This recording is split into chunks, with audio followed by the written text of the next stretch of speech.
But I explained it. An order of constitutional invalidity does not go back to the date of suspension, ordinarily. It goes back to 1996, when the Constitution was passed. That's how it, otherwise it nullifies, it's like there was no suspension. It did not happen, constitutionally speaking. So that's where we are. We know what that means. If, to go back to our example, Justice Nuku, it turns out that tomorrow the public protector is going to shoot everybody. All this court has said, it didn't say then she must never be suspended, lawfully so. No. It says if she's going to be suspended, it must be a suspension that is lawful. In other words, by a person who's not conflicted, who doesn't have an improper motive. So we can't exaggerate a situation A that has not happened, or B that if it happens as if we will be helpless. We won't. The issue that we want to undo is the effect. Let me put it this way. What you are being asked to do by them is to basically resuspend her through the DA or the president, the same president who is conflicted, now is going to suspend her. Instead of using a letter of suspension, he uses something called a notice of application for leave to appeal. It's the same thing. That's all they want. The DA, again, to his credit, if I can use that, says so in its letter, the letter to us on that day. Remember what they say, Justice. They start by saying 172. We tell them, no, it doesn't apply. A few hours later, they put the notice of application for leave to appeal. And then it's BDA.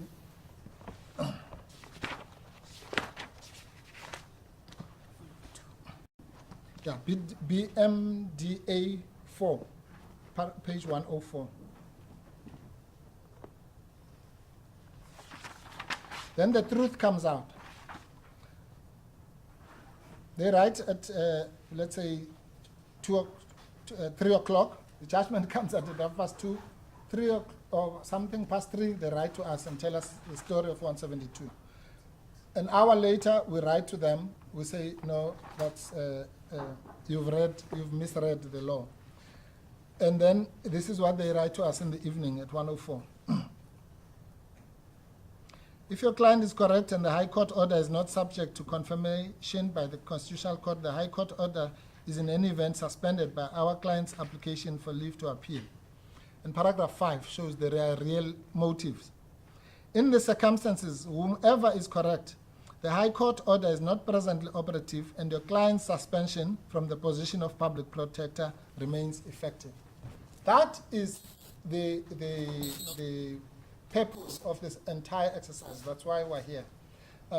Maybe it was a slip of the tongue, but they made it clear here that the so-called appeal is just a route to paragraph 5, which is your client's suspension from work. That's what they're doing. And if we allow them, anybody really, to abuse the law to that extent, by clothing them with powers that they don't have of suspending a person who has been unsuspended, quote unquote, by the court, then we will deserve to have a banana republic where people can just do, use clear subterfuge, very clear, undisguised, where they say themselves in their own words. This is not me, this is them saying it, to achieve nefarious ends. So none of these parties are here with clean hands. They are conflicted. They have they're abusing this expression called abuse of court. When we explain it to students, we explain it in simple terms. Abuse of the court process means this: using the machinery of the courts not for the purposes that it was intended. So you use Section 18 not for the purposes that it was intended, but you use it to resuspend a person, as they are saying here. That's classical abuse of the court process. But as if that is not enough, in the case of the DA, they then come here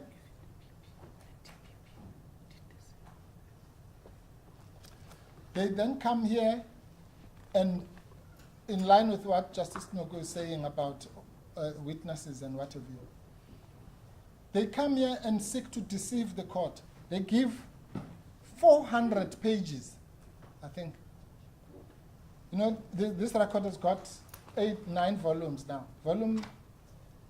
Half of volume 3, volume 4, volume 5, volume 6, volume 7, and yes, I think up to the things that should not be before this court. It's just obfuscation.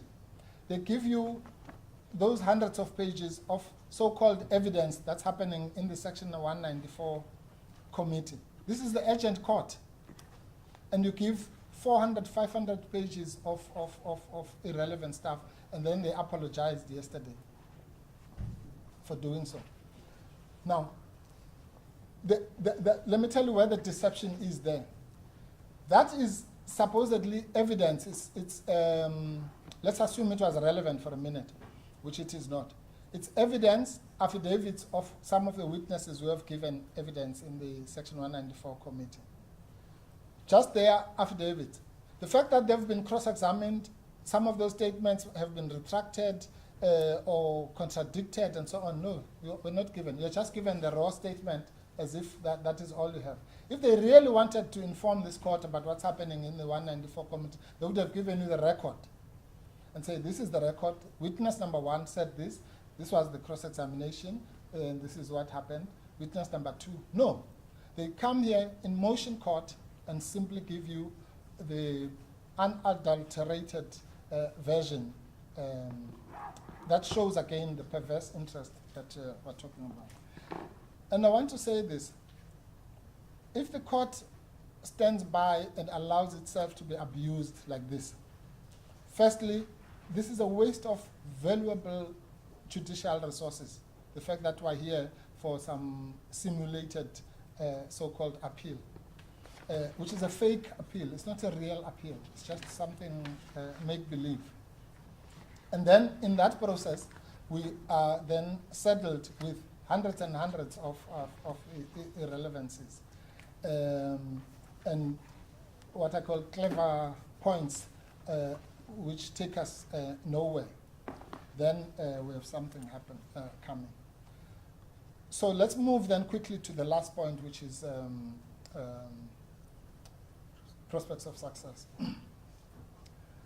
Now, here we have summarized the position. Because of this rushed job, maybe, they again have shot themselves in the foot. Because all that has been done, really, they just say, okay, the court was wrong to find that there was no reasonable apprehension of harm. That's called a ground of appeal. How can, where are they saying there are prospects of success because there is this or that law, or the court misdirected itself, or did not read this document or that document in terms of the Khumalo test or whatever? No, because there's no such thing. This court has said something very profound. I think it's at paragraph 155 or 157. That there is no other plausible explanation for the conduct of the president other than the fact that he was abusing his office.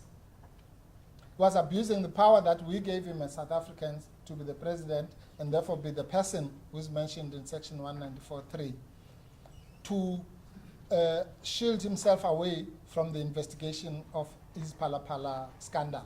That's all. So where we should be getting an analysis that say, no, the court got it all wrong.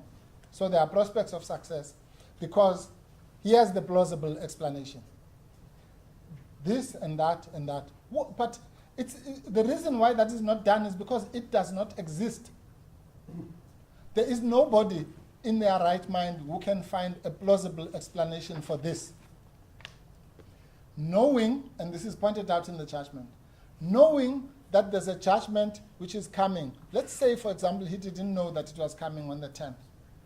Knowing that there's a judgment that is coming imminently, soon.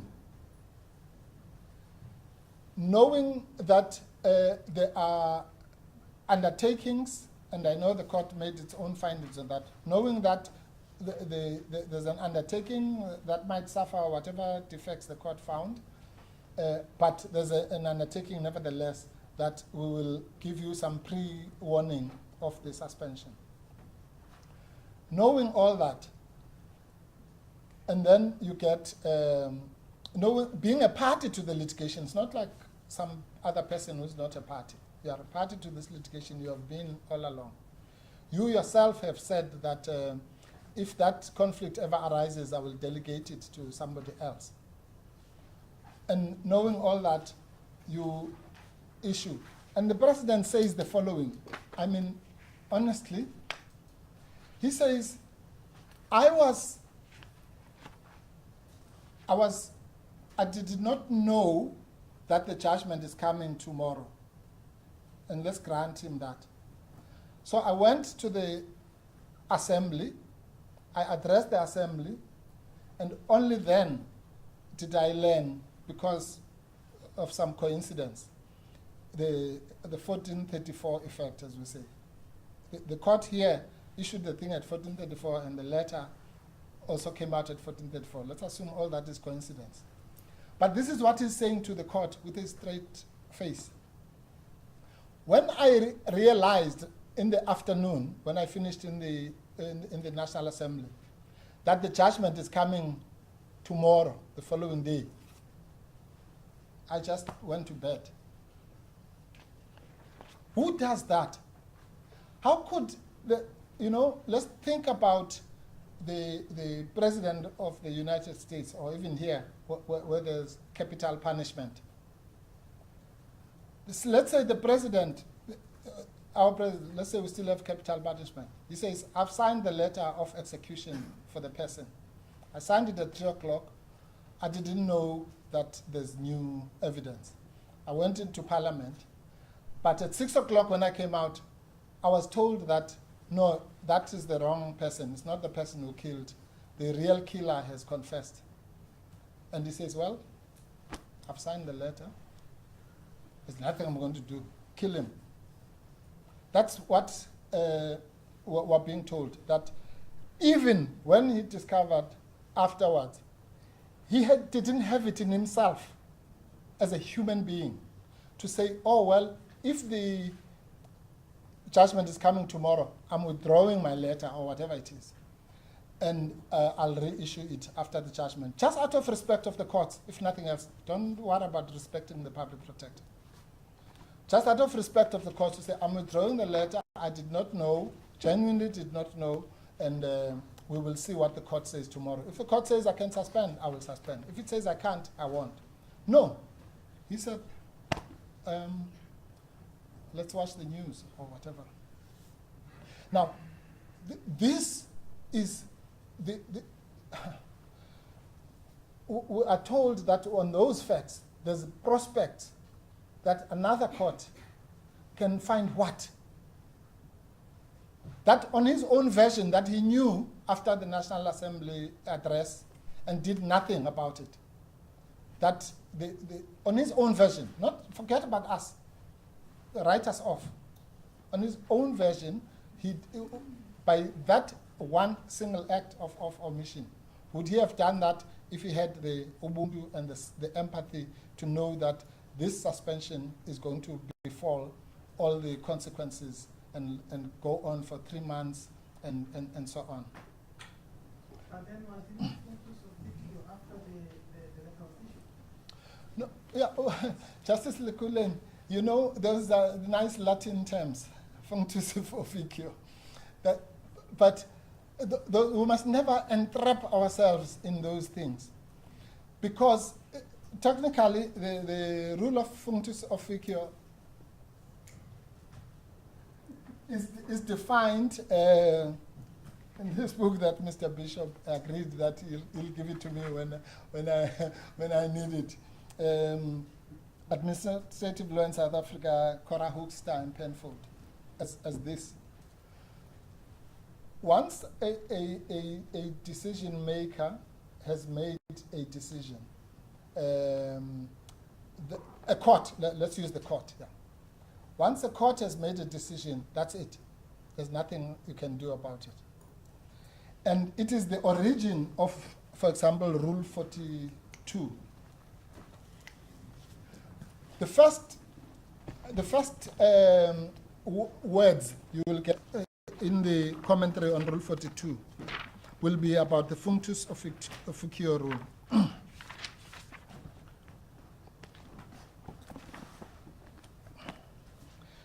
It says it's a D1-561 of Erasmus.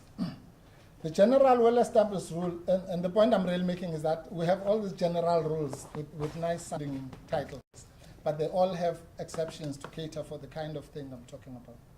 It says the general well-established rule is that once a court has duly pronounced a final judgment or order, it has itself no authority to set it aside or correct, alter, or supplement it. The reasons for are twofold.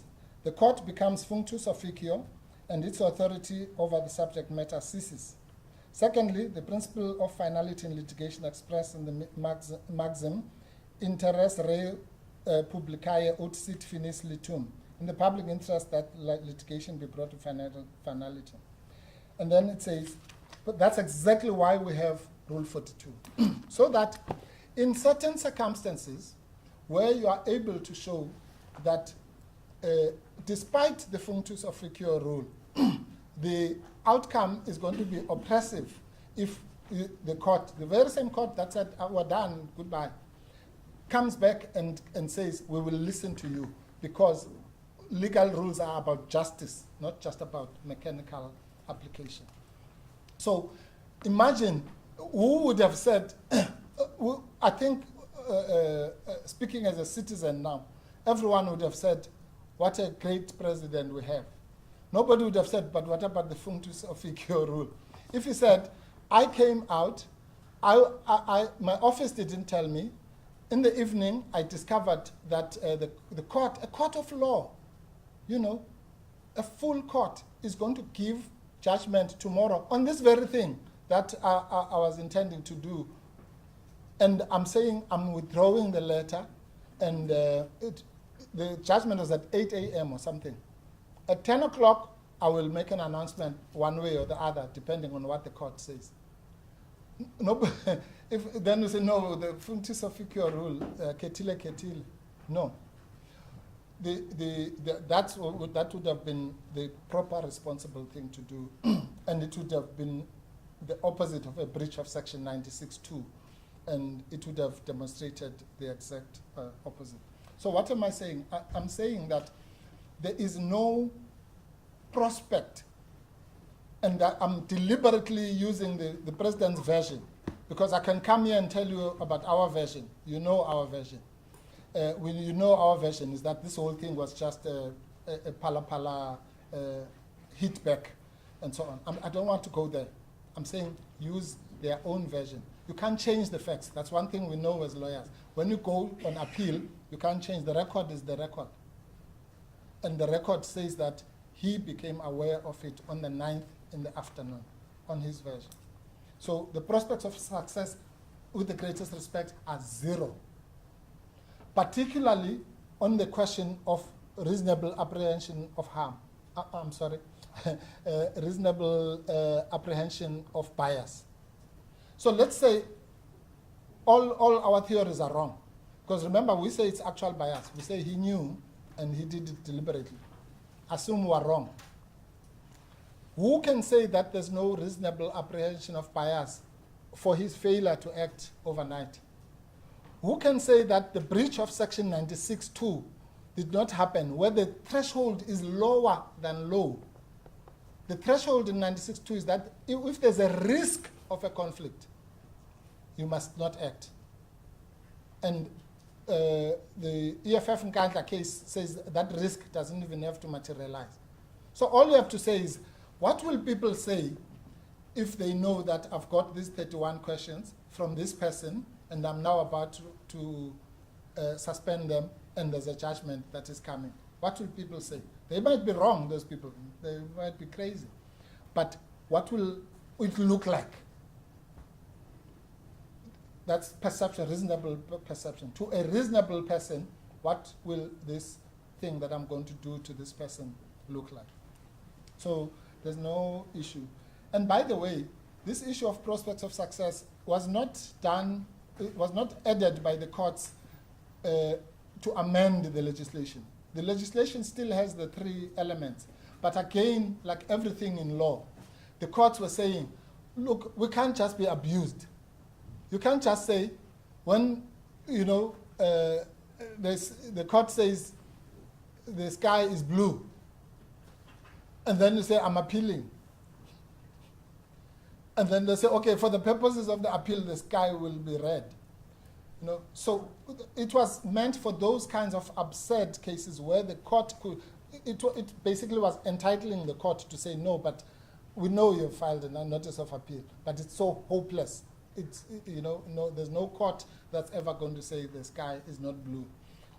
So it's meant for those. Otherwise, the statutory requirements remain the statutory requirements. They are onerous enough on their own. But we accept that the courts have added this, and we don't quibble with that. You'll remember that Justice Sutherland originally said the issue of prospects of success does not come into it at all.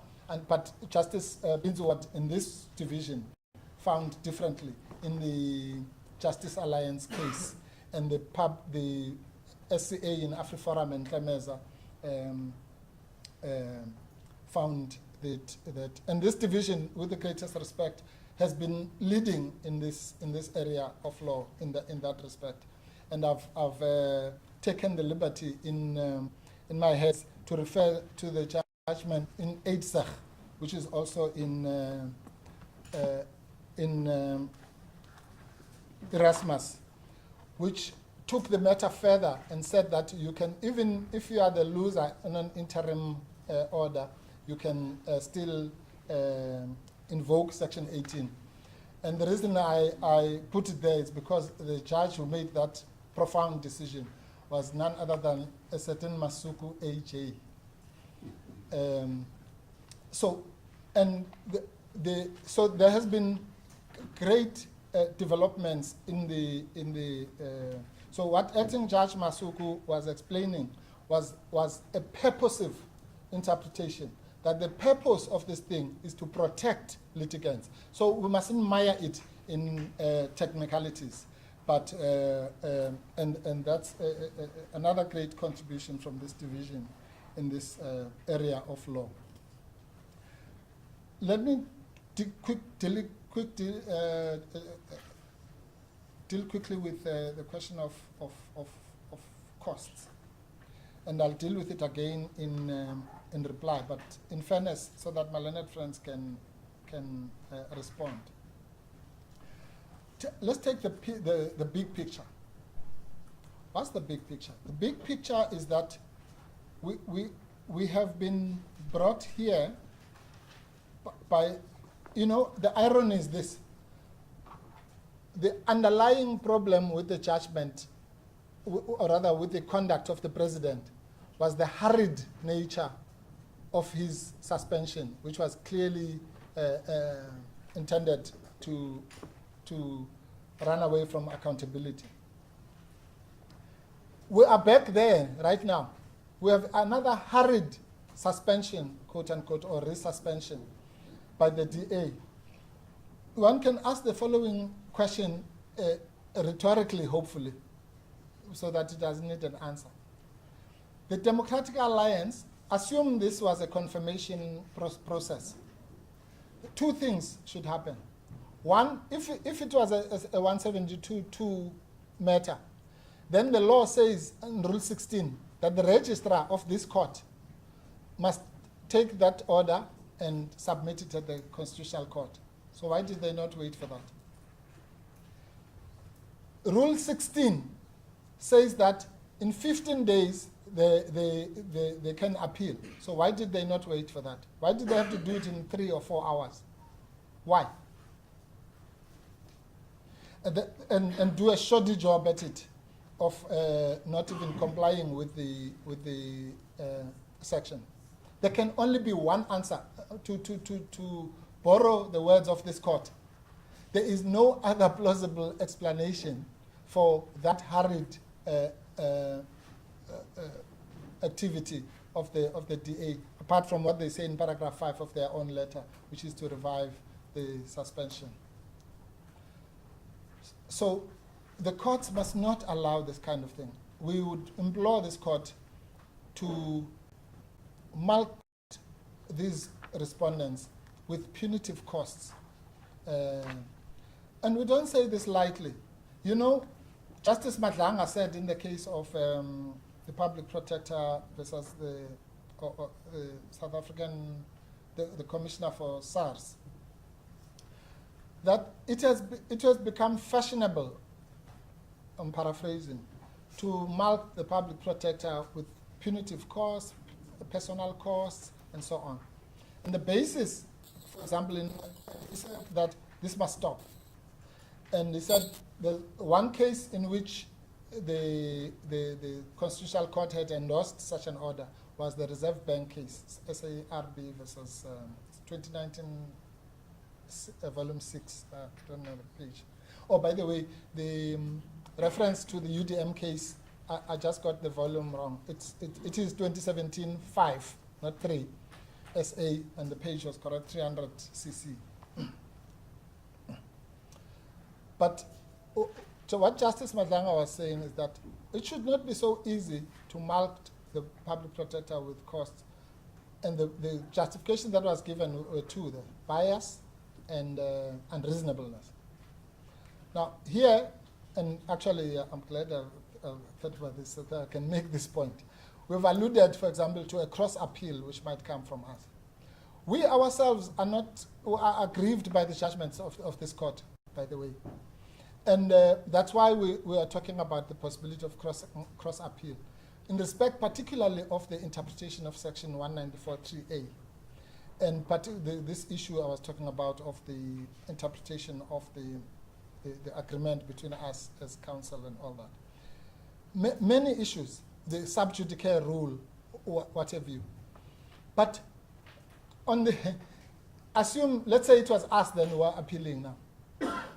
According to this interpretation, that should suspend, we should do that appeal and then run away from the office, as it were.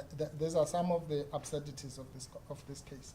But I'm making that point to say that to the extent that there might be a cross appeal, which we're very confident about, by the way, on some of the other points, that even makes the case for a possibility of the prospects of success even bigger. Because if we have any prospects of success, let's say around the question of the interpretation or whether there was a removal committee and so on, then that makes the situation even better for us in the sense that we now have prospects of success. They have prospects of losing again, even on a different point. Let's assume they had good prospect of success on this conflict point, but we have good prospects of success on the 194 point. It cancels out, and therefore, whichever way you look at it. So we implore this court then to say that if a person who was biased, such as the president, and who acted unreasonably, can escape the clutches of an adverse cost order, that's exactly why these parties do this. That's why they bring us back here. They say, spare the rod and spoil the child. So if the court at some stage, and we accept the issue of judicial restraint, but there must come a point where the court says this far and no further. We're not going to be abused day in, day out by people who should not even be here, trying to achieve what is unlawful by using the court just as a conduit pipe, of doing exactly what the court has said must not be done. So this is, with the greatest respect, the matter where on the merits, at least, there is no defense that has been mounted on any of the requirements. And this is the classical case where the court should grant. This is the reason why Section 18 was promulgated. Let me put it that way. This is exactly that reason, where there are exceptional circumstances, no harm to the other side, palpable harm to the one side. That's what the legislature wanted to achieve. Let's not stand on the way of the legislature.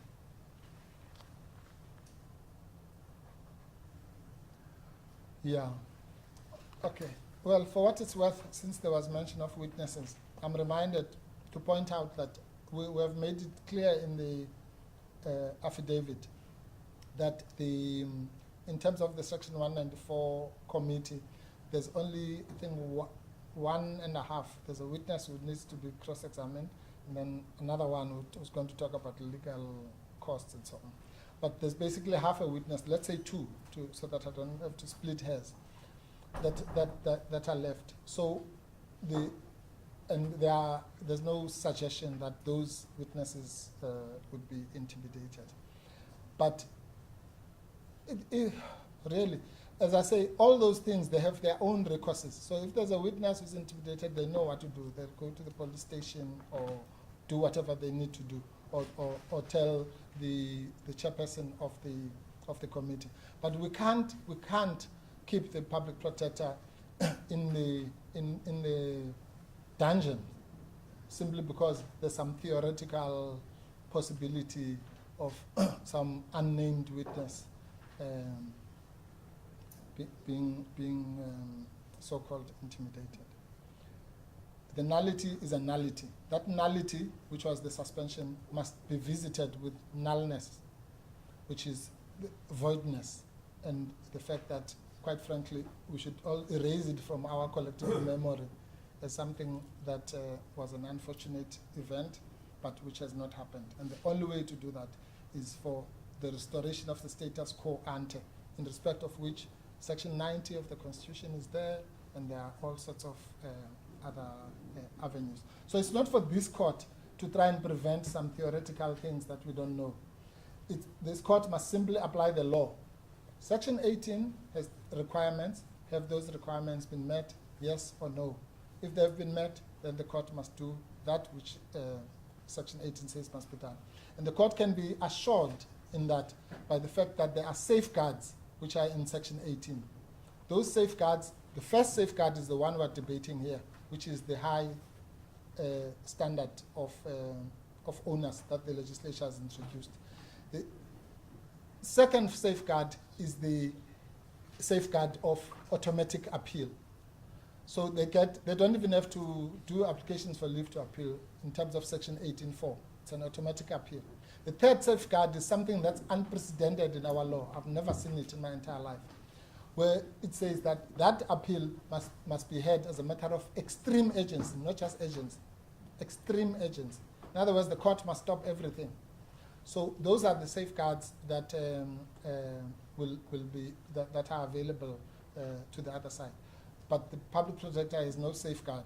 Her only safeguard is the three justices sitting here, simply reiterating what they said so emphatically last week, which is that the suspension must be set aside.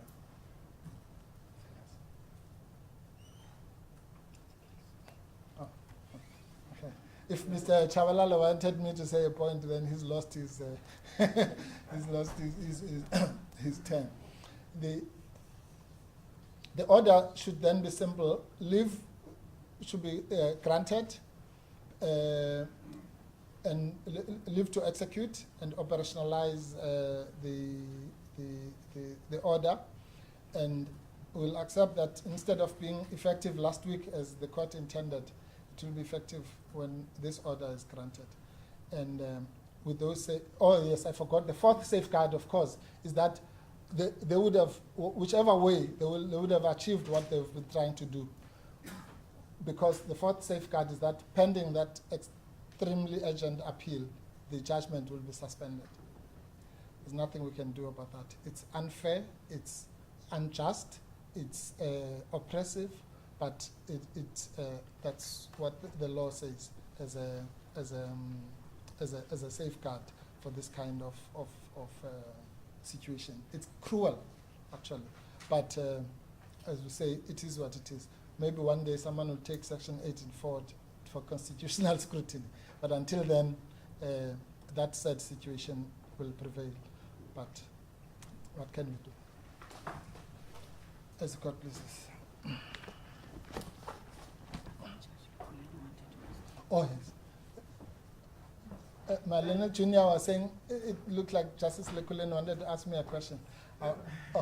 Maybe he's having mercy on me, wanted to bombard me. Okay. As the court pleases. Thank you, Mr. I'm indebted to the court.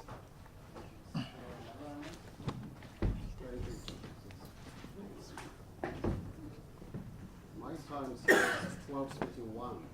I hope to be done, left to my own devices by 1300 hours, if that's acceptable to the court. That should be in order.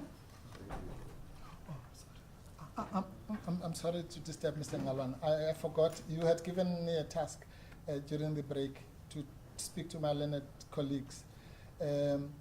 We had a small meeting, justices, and we agreed that we will stick to the times, but we thought that in fairness we should make it clear to the court that if those times are stuck to that we've agreed to, there'll be a spillover, a little spillover after 4 o'clock. But otherwise we'll stick to the collective times on this side. Thank you. Sorry. While we're dealing with housekeeping matters, I still have to check out at my hotel, so I'm going to ask to be excused after we have addressed our court, so I won't be here for replying purposes. Thank you. Justices, we address the issue of exceptional circumstances, as well as the intricacies of the interplay between, on the one hand, Section 15 and Section 18 of the Superior Courts Act, and on the other, Section 172 of the Constitution. I shall only be dealing with the exceptional circumstances aspect of our argument. Mr. Masuku will be dealing with the intricacies after I'm done. So the idea is to try and lay a foundation for him in order to pursue the 172, 15, and 18 argument. Of course, I'm sure he will be guided by what Mr. Popo has already said. So he will tailor his argument. Hope I'm not throwing him under the bus and saying the Supreme Court of Appeal, in the Tumelo judgment, has set the standard for what exceptional circumstances are, and I shan't take you to that. The case is well known. It refers to various other judgments, both of the High Court and the Supreme Court of Appeal. I'll simply give you the citation as if you need it, but for the sake of completeness, it's 2017, Volume 5, of the South African Law Report. Judgment begins at 402, it's the Supreme Court of Appeal judgment. The relevant excerpt begins at paragraph 34 until the end of that judgment. The application, justices, is extraordinary. It is extraordinary for its novelty. Never before has the head of a Chapter 9 institution been in the crosshairs not only of the president of the country, but also of the main opposition party at the same time, for different reasons.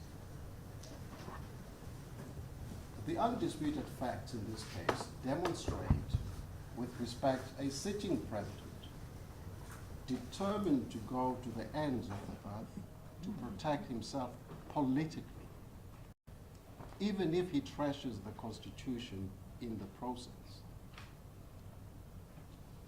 And the nature of the trashing of the Constitution is, with respect, the interference with the functioning of the office of the public protector, which is a clear violation of Section 181, subsection 4 of the Constitution. The facts also show that the main opposition party that has consistently, from the very beginning, been opposed to the appointment of this head of a Chapter 9 institution, going to the ends of the earth to get rid of her. It is a coalition of the wounded, to borrow a phrase. A president wounded politically by a constitutional investigator who dares to investigate him on matters that happen also to form a basis for a criminal investigation by the police, and an impeachment process against him. It is no coincidence, with respect, that the dead hand of the president fell on the public protector the moment she announced publicly that she will be investigating the president, as this court has found in its judgment. The main opposition party, for its part, popped champagne in celebration of finally getting rid of the public protector. This is not some conjecture. You'll find it at page, if I need to refer there, page 139 of the record, paragraph 8. It's in the affidavit of General Bantu Bonke Olomisa. I think he has a middle name, Harrington. I didn't know that till I read that up. In an unprecedented twist of fate, the interests of the president and those of the main opposition party have coalesced to get rid of the head of a Chapter 9 institution who has been a thorn on their respective sides. That, justices, makes this case extraordinary, and the circumstances that bring us here today equally extraordinary. Now, those whom we represent, driven by a commitment to their oath of office to be faithful to the Republic of South Africa and to carry out their functions as members of the National Assembly, have decided they are not going to stand back. They're going to take up the cudgels on behalf of the people they represent to protect the Constitution and ensure that the executive is held accountable as he should be. This is clear from the facts. Only last week, this court, or the court as currently constituted, declared invalid the president's hurried suspension of the public protector, and it did so rightly on numerous grounds. One, that the suspension was retaliatory and unlawful. Two, the suspension was tainted by bias, not just any bias, but bias of a disqualifying kind. Three, the suspension was for an improper motive, as clearly demonstrated by the sequence of events that this court has detailed in its judgment. Four, that the president could not bring an unbiased mind to bear, as he was conflicted when he suspended the applicant. This is what this court says at paragraph 157 of its judgment. Now, in reaching this conclusion, this court was informed by the sequence of events to which I've just referred. It is very important to go back there, and I won't dwell on it. It is this court that made that judgment, so I needn't read it back to you. But for emphasis purposes, let's remind ourselves that it was on the 7th of June, 2022, that the applicant informed the president in writing that she had decided to investigate the Phala scandal issue after a complaint had been lodged by one of our clients, the ATM. On that same day, the applicant dispatched some 31 questions. Well, they're not really 31, they numbered 31, but there are more than 31 questions, because there are sub-questions internally. Dispatched those questions to the president and requested him to give answers within 14 days. The following day, the 8th of June, the applicant made that public announcement, which proved to be the kiss of death, that she had decided to investigate the president on the Phala farm incidents. Then the very next day, the 9th of June, the president suspends the applicant. The following day, the 10th of June, the full bench in this court renders a judgment in relation to an interdict application that had been sought by the applicant to stop the president from suspending her. Now, let's remind ourselves, take a step back. The invitation by the president to the public protector to give reasons why, or to make representations to him about why he shouldn't suspend her, go back a few months in March.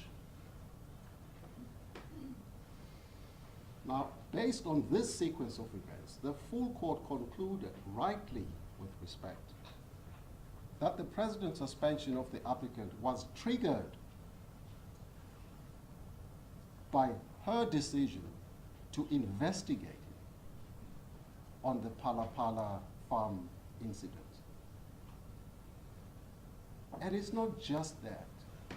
The link between the facts that inform that investigation is important to the fact that those same facts are the facts that inform the criminal complaint to the police, as well as the impeachment process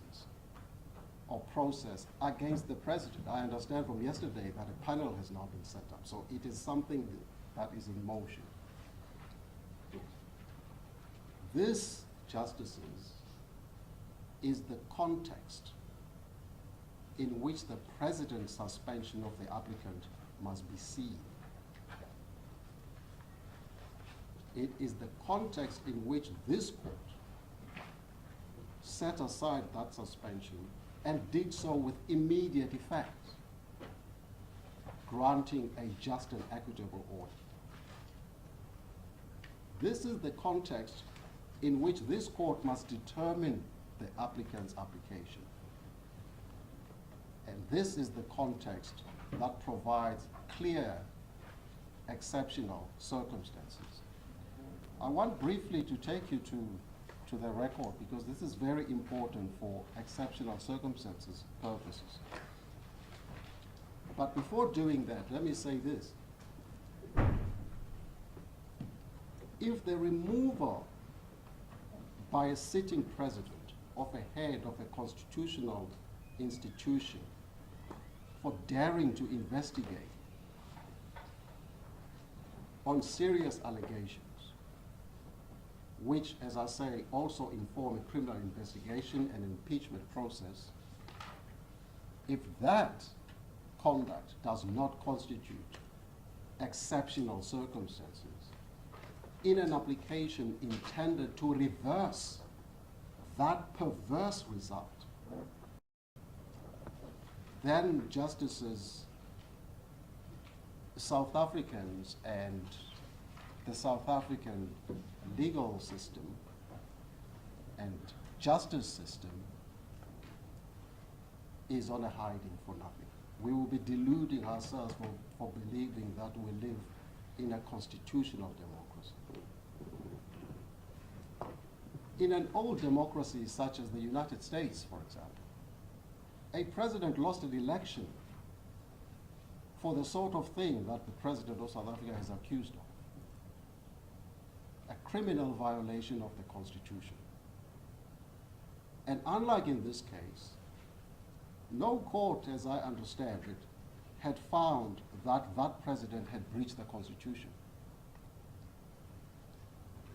Another president in the United States was forced to resign for breaching the Constitution. Instead, in this case, or in our country, our president gets cheered on by a main opposition party for interfering with the functioning of a Chapter 9 institution by removing a public protector shortly after she makes an announcement that she's investigating the president. That is an exceptional circumstance.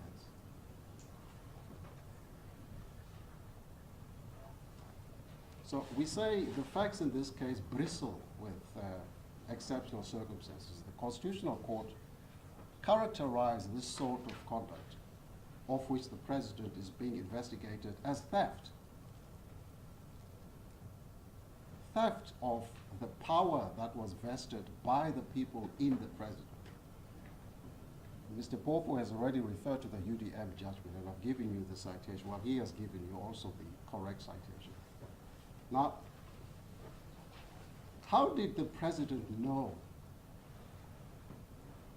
that he was free at the time that he did it? How did he know that he was now unshackled to exercise his power to suspend the public protector at the time that he did, before the judgment of the full bench was publicly announced?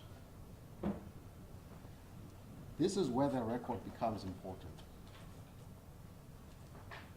The Pan-African National, no, the PAC, Pan-African Congress Party, which we represent,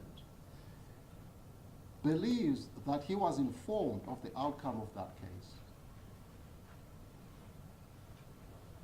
That is why it lodged a complaint with the judge president of this division, who pointed it to the JSC processes. You recall this in its annexure BH3, I think.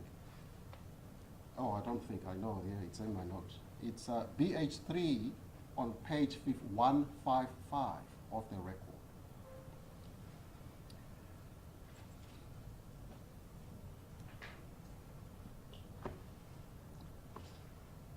The complaint itself is at 155. The response by the judge president is BH4 at 157. And this is how he concludes.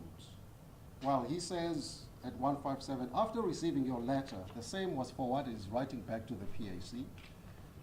Same was forwarded to the judges who sat in the matter, namely Erasmus Dolamo Willer. Never known how to pronounce that.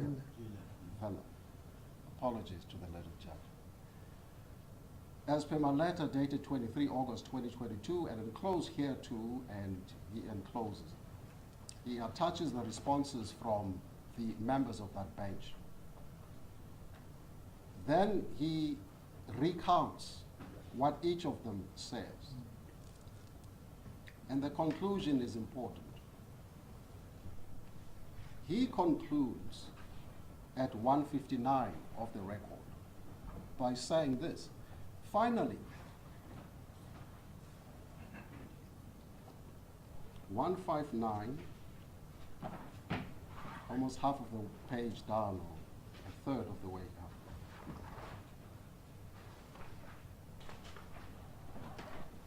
He says, finally, may I draw your attention to Section 14 of the Judicial Service Act, Commission Act, which regulates complaints against judicial officers, which has been enclosed hereto for your ease of reference. Should you wish to take the matter further, your submission must be in writing in the form of an affidavit to the Judicial Service Commission. As the judge president of this division, in response to a complaint about information about a judgment having come to the notice, that is the complaint. I'm not saying that's what happened. The complaint is that the president got to know of a judgment of the full bench involving whether he can suspend the Chapter 9 head, the head of a Chapter 9 institution, or not.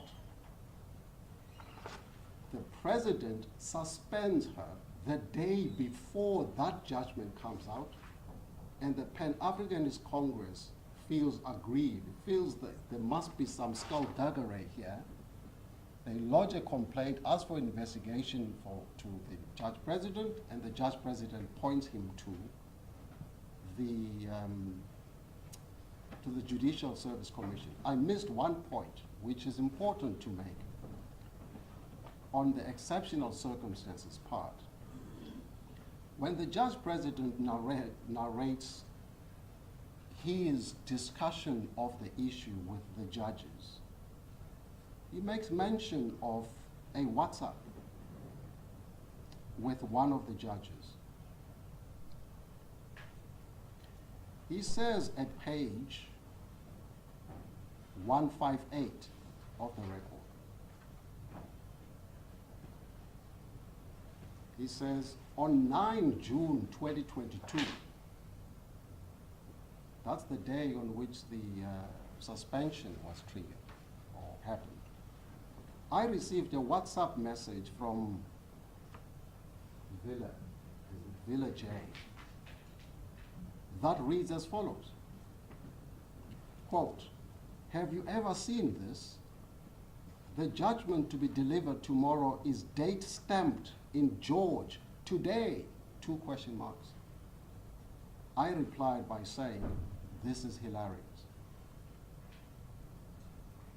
So the complaint is not frivolous by the PAC. That is what this points to. This is an exceptional circumstance.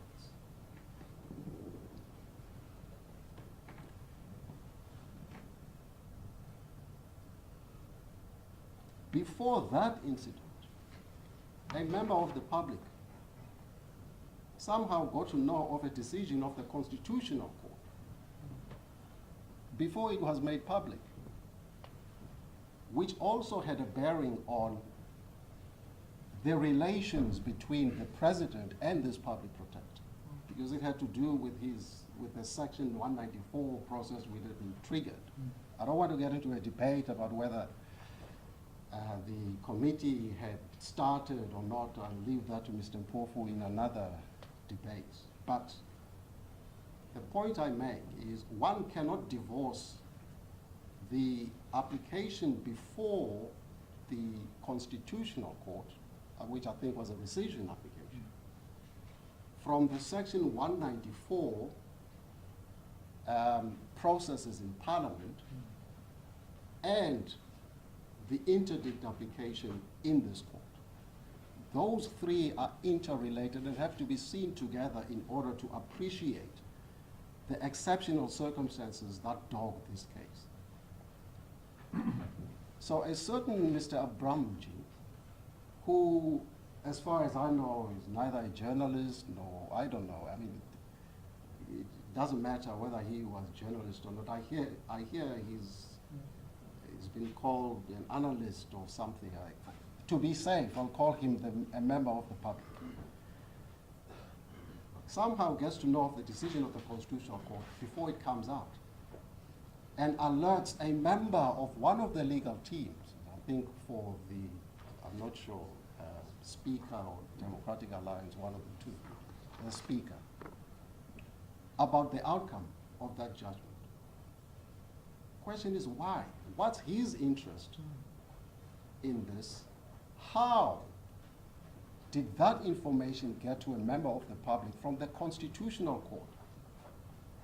To this day, we don't know that. There was an investigation which was not a JSC, as I understand it, in investigation, which didn't answer the question, how did this happen? These are questions that relate to this exceptional circumstances in this case. By the way, you'll find this, I don't want to be accused of arguing outside the papers. This is at paragraph 144, paragraph 19 of the papers. 144, Justice Luke. Paragraph 19.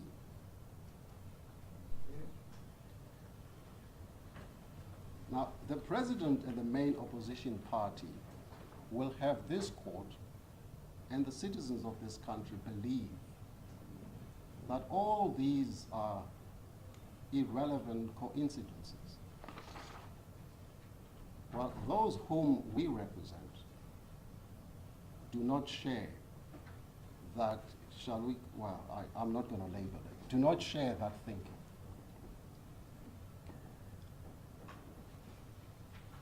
Their role is to hold the president and the executive accountable, and that's exactly why they are here.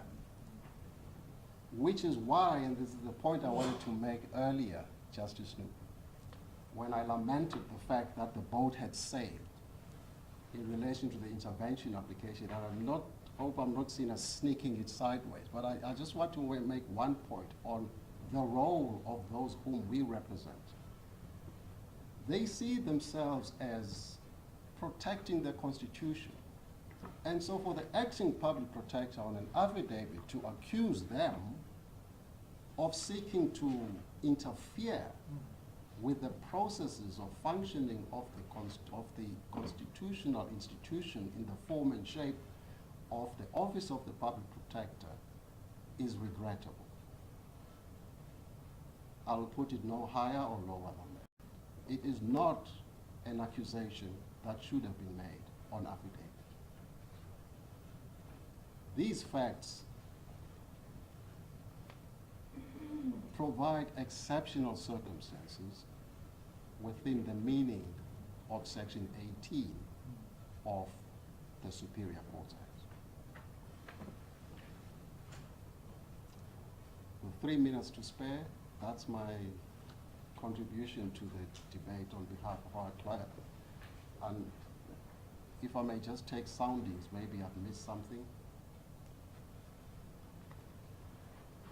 Unless there's anything else, Justices, those are our submissions on the exceptional circumstances side.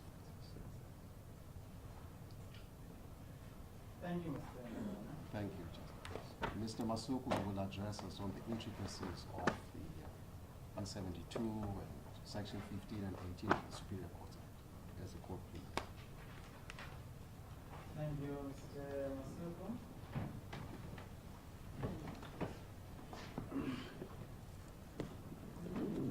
How long do you think they're going to be released? I do promise to take less than 20 minutes if I'm permitted without any interruption. And it seems that's a possibility, judging from how smooth sailing my learned friend, Mr. Ngalana's address went. Well, you may proceed, but you can't promise. The order granted in paragraph 187.6 was justified by the exceptional circumstances that Mr. Ngalana has painted out, which reflect an extraordinary constitutional dilemma triggered by the unconstitutional suspension of the public protector. But the real question that I intend to address the court on is what is the effect of an application for leave to appeal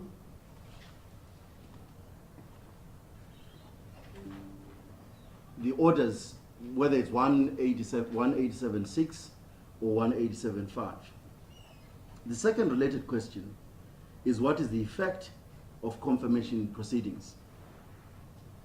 We know the general principle that the operation and execution of a decision which is the subject matter of an application for leave to appeal is suspended pending the outcome of pending the decision of the application on appeal. But section 18.2, which is really the nub of the submissions I intend to make, says that the operation and execution of a decision that is an interlocutory order, not having the effect of a final judgment, which is the subject of an application for leave to appeal, or an appeal is not suspended pending the decision of the application or appeal. So if That's section 18.3. 18.2, 2. I believe it's section 18.2, my lord. It is section 18.2. My lord, so we have to look at the nature of the order that was granted in 187.6. Because 187.5, the order in paragraph 187.5, is the order that finds that there is the order which you would call an order of constitutional invalidity in respect of the conduct of the president, and therefore an order for which confirmation ought to take place in terms of section 172 2A. But 187.6 is not an order of constitutional invalidity. It does not relate to the conduct of the president. It is what is classically regarded as an interlocutory order, given under the principle of just and equitable in section 172 1B of the Constitution. Honorable Justices, an interlocutory order was defined in South Cape Corp Private Limited versus Engineering Management Services Private Limited, 1977, Volume 3, SA 534. It's an appellate division judgment at paragraph 549G.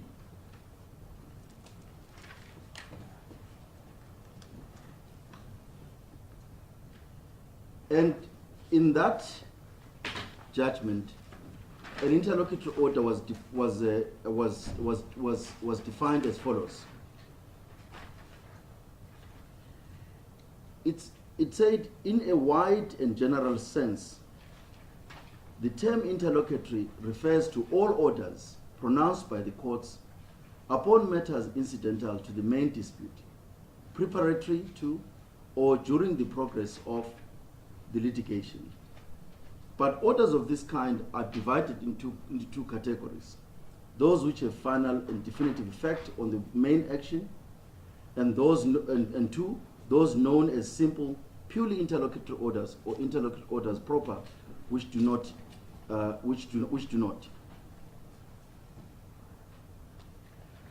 The order in 187.6 is what you would call an interlocutory order, because it is an order that regulates the period between the time the judgment is given and the time that the Constitutional Court confirms the order of constitutional invalidity in 187.5 of the judgment.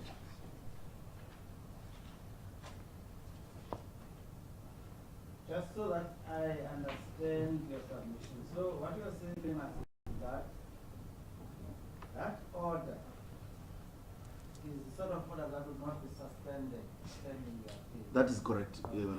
So I'm accepting what the public protector has said about the need for bringing an application to enforce the order under section 8 under section 18. But the submission I'm making is that the public protector must go to work, because whether there is an application for leave to appeal or not, it is of a nature that does not have the effect of suspending 187(6) of the judgment of the judgment, because it falls within 18(2) of the Superior Court Act. But honorable justices, in the judgment, you do reflect on what the order that you believed would be necessary to give upon pronouncing the conduct of the president unconstitutional. And you said in 187, you said that that order had to be a just and equitable order, and that would fall under 1721B. And I've made the submission that that order, that is not an order of constitutional invalidity relating to the conduct of the president, but it's important for the court to reflect a bit more about what orders that are referred to as just and equitable, which are discretionary orders, what they intended to achieve. The first is that they regulate the period that it takes to confirm an order of constitutional invalidity. So they mitigate the effects of an order of constitutional invalidity. They are designed to avoid unnecessary disruption in governance of public affairs, especially where a constitutional invalidity order is granted in relation to legislation. They are also designed to ensure that fundamental rights are not affected by an order of constitutional invalidity. In fact, a just and equitable order must protect fundamental rights of persons who could be affected by an order of constitutional invalidity. And this takes me to why the order under 187(6) is an order that is not suspended by an application for leave to appeal in terms of 18(2).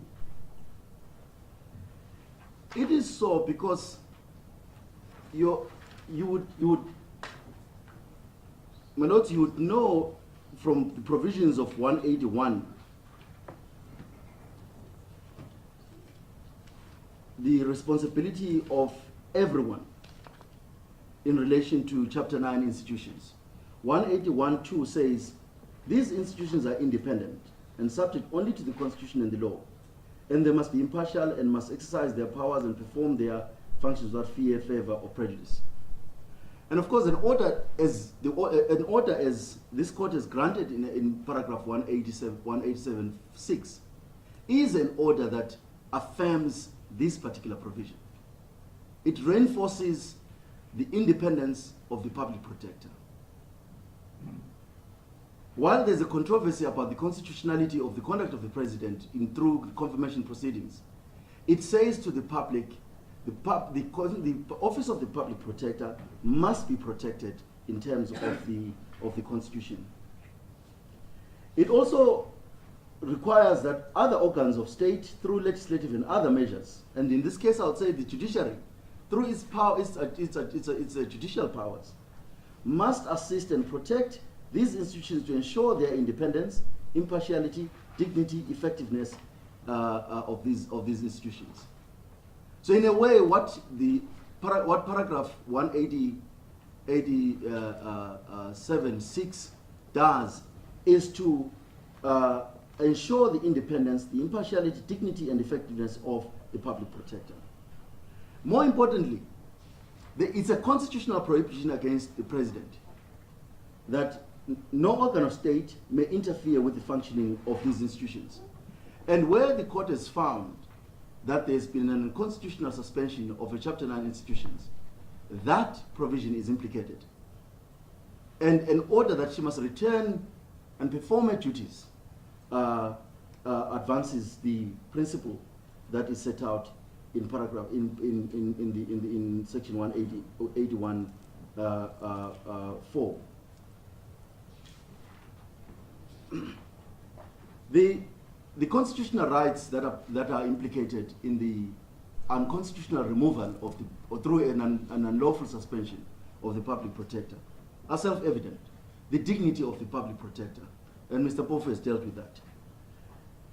But it's not just the dignity of the public protector in a personal capacity, it's also the dignity of the public for whom the office has been established.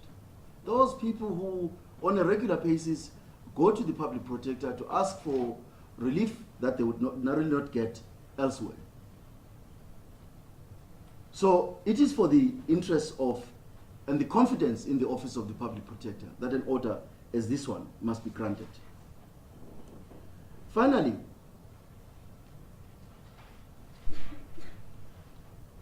it's important to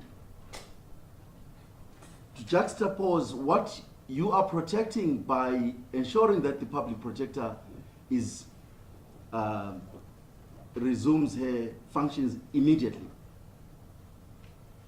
On the arguments we advance, which I'm sure my learned friends have no difficulties with, there is no order. This order 187.6 is not suspended because it's an interlocutory order, right? So she can go to work tomorrow, if that is accepted. I accept the arguments they are making, which is an enforcement application that succeeds too. That the same result is still acceptable.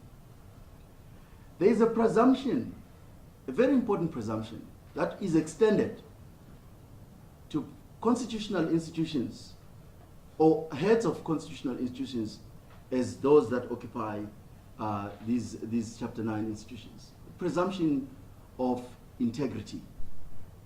She has not been found guilty in the process for which she has been suspended. It must be presumed that while that process goes, she must be treated as someone who is not guilty, or who's not guilty as not in the criminal sense, but in the sense that would attract the severest sanction that Parliament can give to her, which is a removal. So would submit that this order that is granted under section the order in paragraph 187.6 is a just and equitable order that protects not just the constitutional rights, but protects the public. They suspend a judge. And on the facts of this case, potentially, if this is not stopped now, if this exercise, this abuse of the suspension power is not stopped, it's possible that one day a judge who is hearing a matter involving a president may be suspended because there's a JSC process against that particular judge. That cuts deep into the integrity of our constitutional system, and it should not be allowed. What protects the constitutional system is an order, as the order that was granted in paragraph 187.6, which order requires no confirmation by the Constitutional Court, which order also is not suspended because of its very nature, the order being an interlocutory order. Does this for me to understand, are you saying that paragraph 187.5 must be severed from 187.6? Absolutely. And 187.5, must that be referred to the Constitutional Court?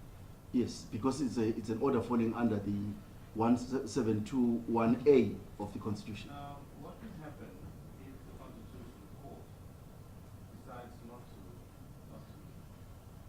uphold that contract? What happens Then the consequences follow. If the Constitutional Court reverses your judgment, in the sense that it doesn't confirm the finding of this court in paragraph 187.6, then of course the suspension kicks in. Yes, but 187.5, 187.6 be read together because the base of it, 187.5 is a declaratory order in a sense,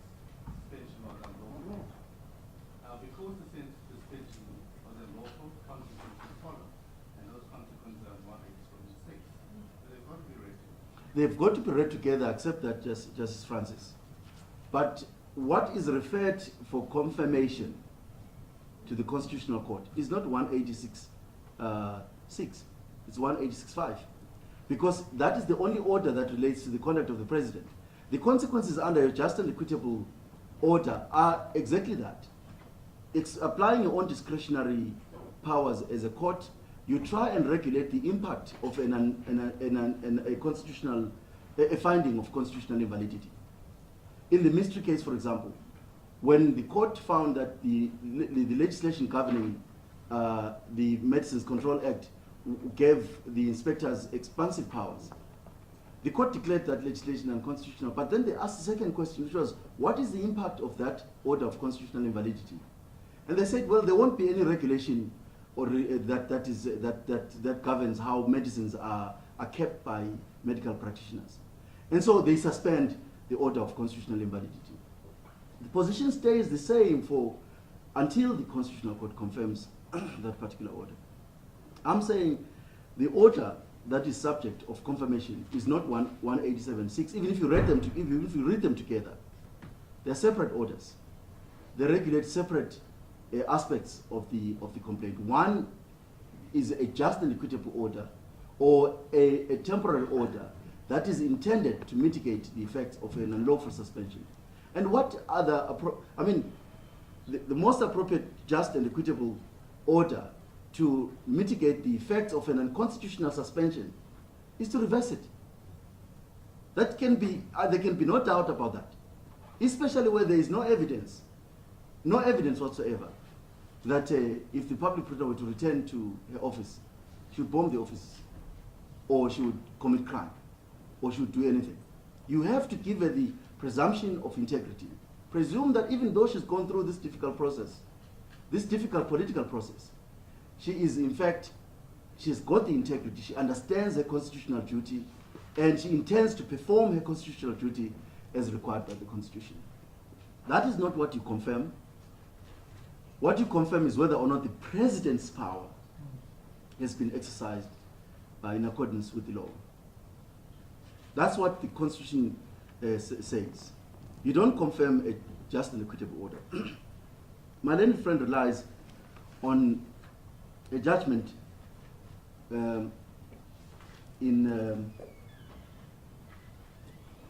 it's just slipped my mind. But the principle there was that the court had read in certain words into legislation.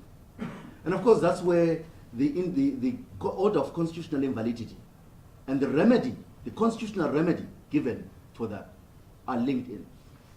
Could never be suggested that when a court reads into legislation, that is something akin to a situation where a court finds that the president has acted unconstitutionally by suspending a head of a Chapter 9 institution, and this court has said, well, she must go back upon setting aside that suspension decision.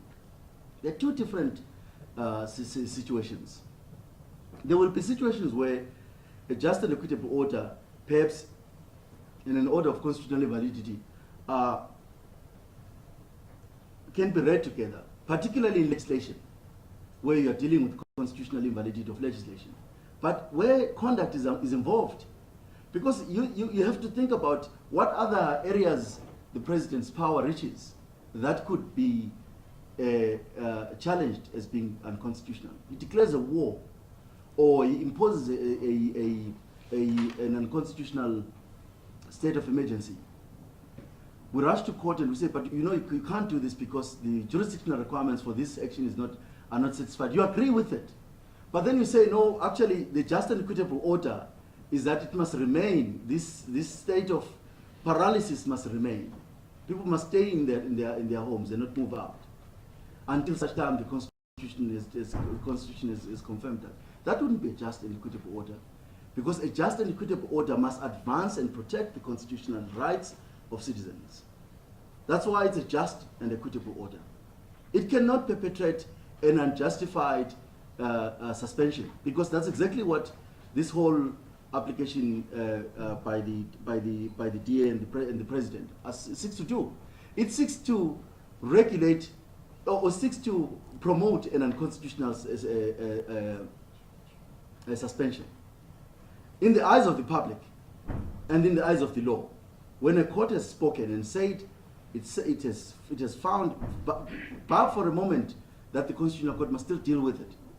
But none other than a court of law has said this exercise of this power has been done in a way that is contrary to the Constitution. That is important. But isn't it the Constitutional Court that has made the determination, not this? Which determine the determination? Sorry. Isn't the status of the president, his critical role in as far as the Constitution is concerned, it's not for a high court to determine whether the president's conduct is uniform. Ultimately, it's the Constitution that makes that decision. No, with respect, that's incorrect, my lord. Because if you look at what your powers are in terms of what the court's powers are in terms of 172, So then while you're looking there, I've just picked up on the point. You seem to accept that what we're dealing here, when the president suspends, we're actually dealing with conduct. Yes. The misconduct of the president. Are you saying that this high court can make a definitive finding in relation? no, I've not made that submission. It has made a finding that it's unconstitutional. That finding has to be confirmed by the Constitutional Court. So if the Constitutional Court confirms it, what does it say? It says the finding of the High Court that the president's conduct was unconstitutional is confirmed. It's confirming the decision that this court has made. So it's really just important to emphasize that you must lean towards eliminating from our constitutional system a practice of unconstitutional behavior, especially by powerful individuals in the position of a president.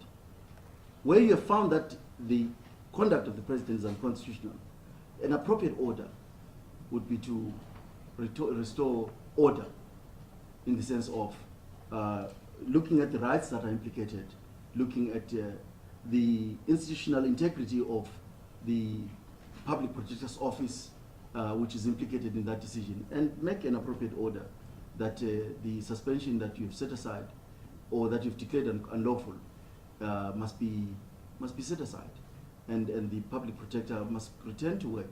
And of course, that's all interrogatory because it's pending the outcome of the Supreme Court of the Constitutional Court judgment. Those would be our submissions, unless the court has.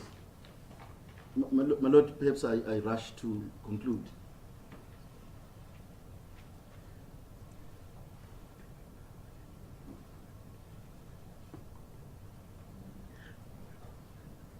No, actually, my learned friend Mr. Karwana reminds me, Section 15 argument is really no big argument to make. Section 15 simply regulates how you go to the Constitutional Court when you are confirming when you are seeking confirmation of the orders orders that are made under Section 172 for 2A of the Constitution.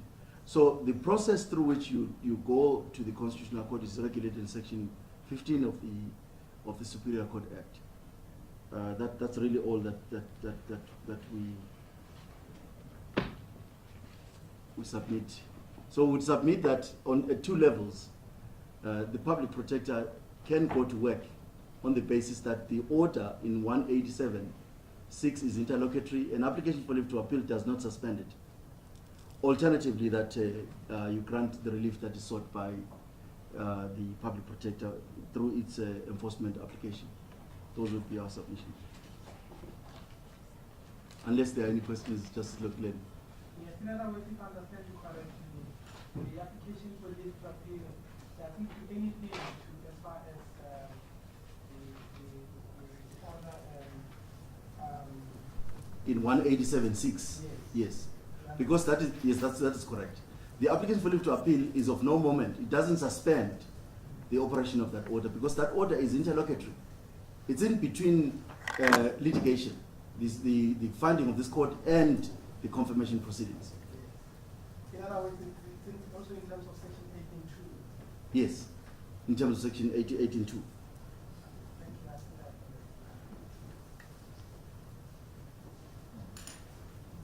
So with respect, what you have done by granting the order in 187.6 is that you have prevented a potential act that could amount to defeating the ends of justice, which, because it's an unconstitutional interference with the functioning of the public protector.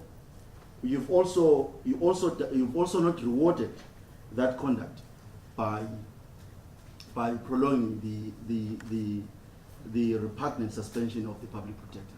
Those would be our submissions. Thank you. Yes, the court, please.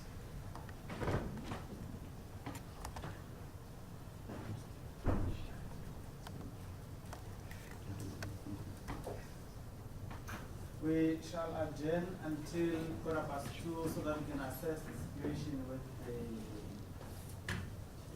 load shedding and give necessary amendments.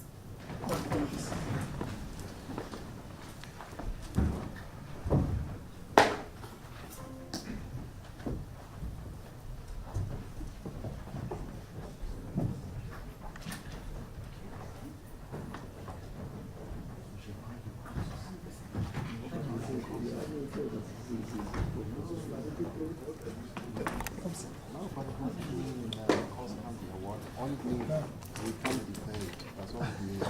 That's exactly. That's what I'm saying. I hope it didn't happen. I hope it didn't.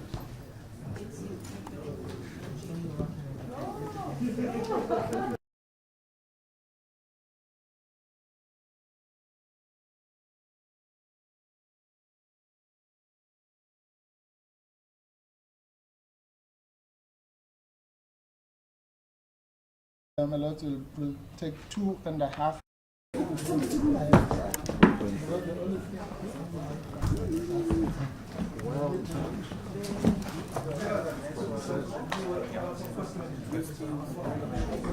Look at that. Just a move. Okay, definitely. Okay, guys. You hear that?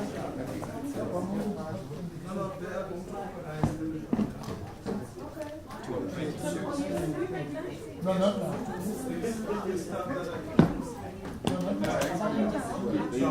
They're gonna, now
Are you guys sitting here? Yes, we sit. I don't think I need any. It's the appeal stage. Yeah. Yeah, it's like those palace of justice. Yes. You know, they stairs, those stairs that go down. If you make a mistake, you'll go there.